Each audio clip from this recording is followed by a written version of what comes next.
अवधूत चिंतन श्री गुरुदेव दत्त. तुम्हा सगळ्यांचं आपल्या चॅनलमध्ये स्वागत करते. तर बघा, आजचा विषय असा आहे की आपल्या देवघरामध्ये आपण तांब्या भरून ठेवत असतो. लहानसा तांब्या, एकदम छोटासा. इथे साईडला फोटो टाकेल मी तुम्हाला. तर तांब्या भरून ठेवत असताना याचे कारण काय असते? या तांब्यातलं पाणी जे असतं ते आपण का ठेवावं?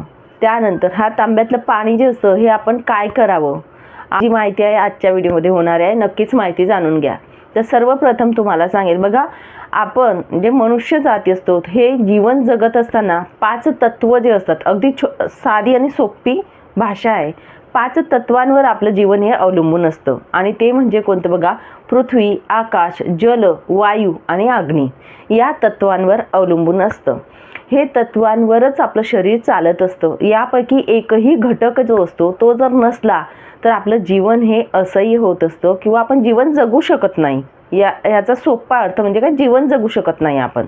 तर म्हणूनच आपण जेव्हा देवपूजा करत असतो, मेन म्हणजे आपला जगण्याचा किंवा मोक्ष प्राप्तीचा जो काही आधार असतो तो म्हणजे अध्यात्म.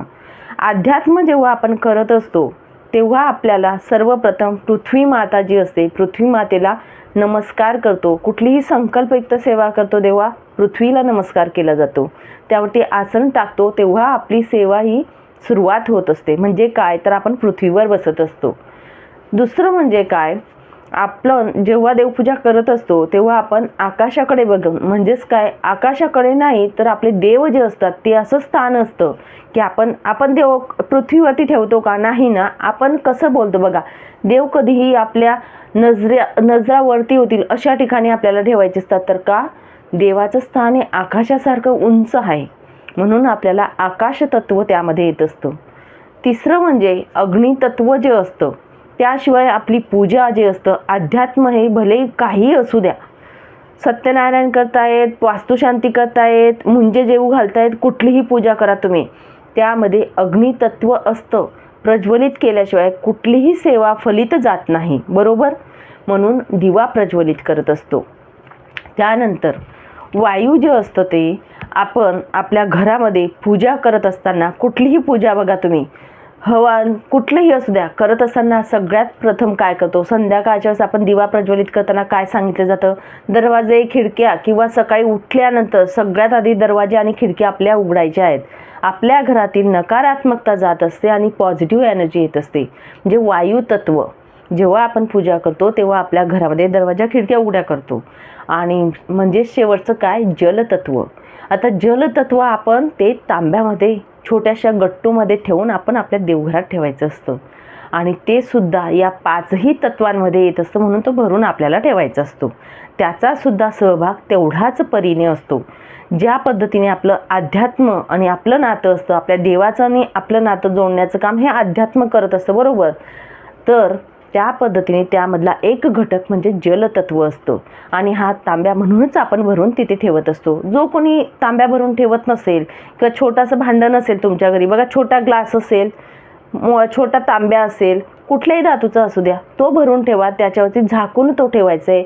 झाकून का ठेवलं जातं? कारण त्यामध्ये घाण पडू नये, किडे वगैरे काही पडू नये, धूळ बसू नये, म्हणून आपण तो झाकायचा असतो तांब्या. ठीक आहे? या पद्धतीने आपण तो देवांच्या डाव्या बाजूला ठेवायचा असतो.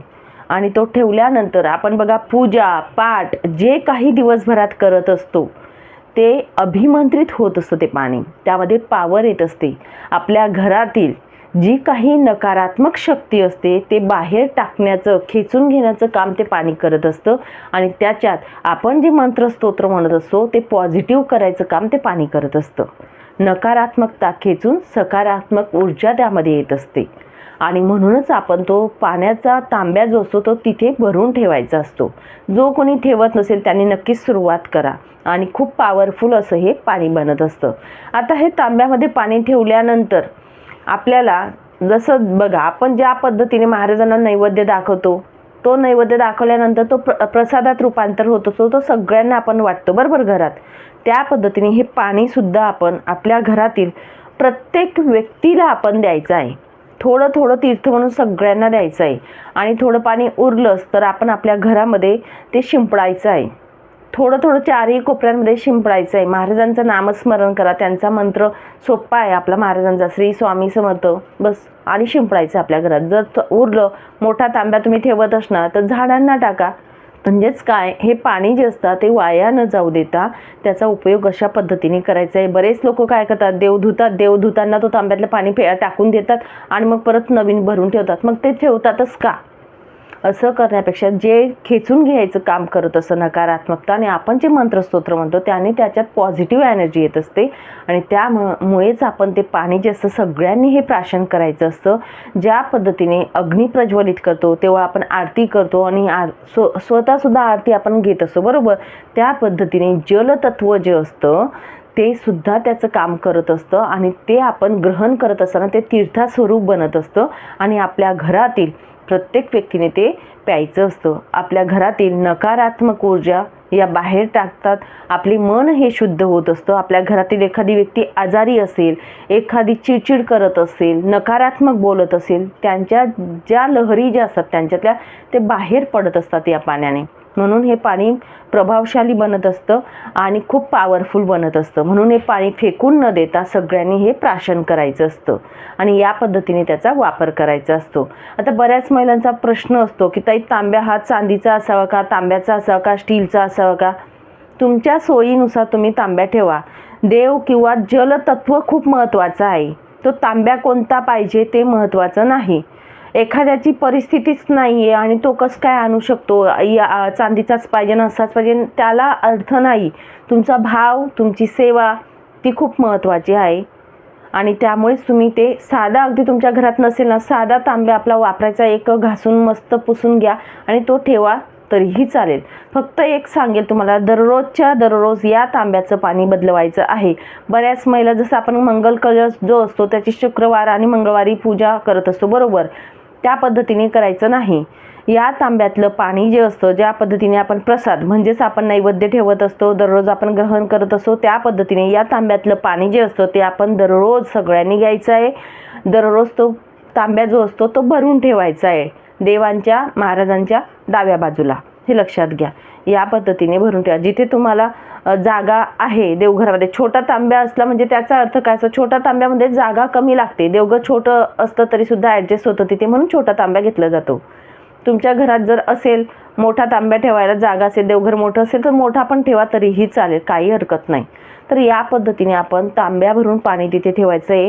हे पंचतत्वावर आपलं जीवन चालत असतं. पाचही तत्वांचा सहभाग, आपल्या अध्यात्म, आपली पूजा, आपली आराधना, आपली उपासना जे काही करत असतो त्यामध्ये सहभाग असतो, आणि त्याचा उपयोग अशा पद्धतीने आपण करायचा आहे.